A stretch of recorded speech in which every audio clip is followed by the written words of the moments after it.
Hi folks, Bob Collins for Diver Supply. In this video, I'm going to be talking about something that's known as a high pressure spool or a swivel pin by some people. And this is an important little piece of equipment. It's very small, very tiny. I'll get a little close up over here.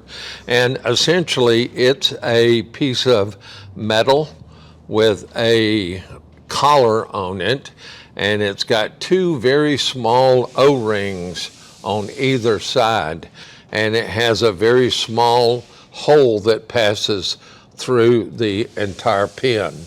Now, what it does, it controls the pressure as it moves from a hose into a gauge or from a hose into transmitters. Now, over the past few years, transmitters have really, kind of come into their own, and many of the average divers are now dive computers that have transmitters. Having these correct setups and knowing about what's supposed to be in there is very important for you. If you have a gauge and maybe you hear high pressure leakage going on, then what you want to do is make sure that there is a spool where it connects. Now, if you're not trained to do this or know what you're doing, please take it to a certified equipment technician to do this stuff. What I've got here, I've got a basic yoke regulator, first stage of hose. In a second, I don't have all the other stuff on it. And I've got a couple of short high pressure hoses on each side. So normally this hose might be like a console or something.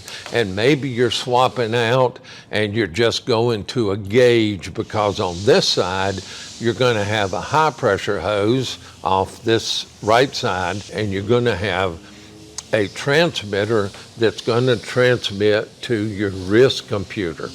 So what we do is a lot of times we'll use these short hoses so that your transmitter is not installed directly in your first stage. Why do we do that? Well, you don't want somebody or even yourself to come along, reach underneath here, not realizing what you're doing, putting your hand underneath the transmitter and lifting your entire scuba unit up, and now all of a sudden you snap off the transmitter. Not a really good thing to do. So what we tend to do is take a 4 or 6 inch hose, something like that.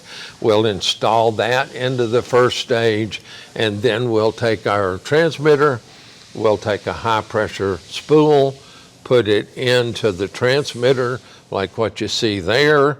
You want to utilize some O2 friendly lubricant and put some of that, no, not much, just a little bit, on these O-rings on either side of the spool.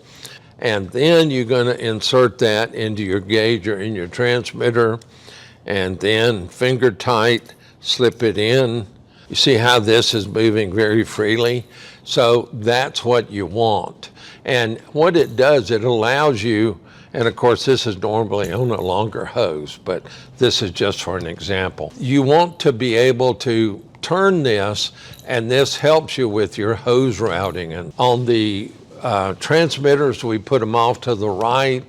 It kind of moves the transmitter out and around from behind the diver's head with a little bit more direct shot to the receiver, which is your dive computer, of course. So that gives you some understanding. If you're not comfortable doing this sort of thing, or really prefer a professional do it, take it to your certified scuba tech and get them to make these changes for you. Pretty simple. Spools, very, very cheap.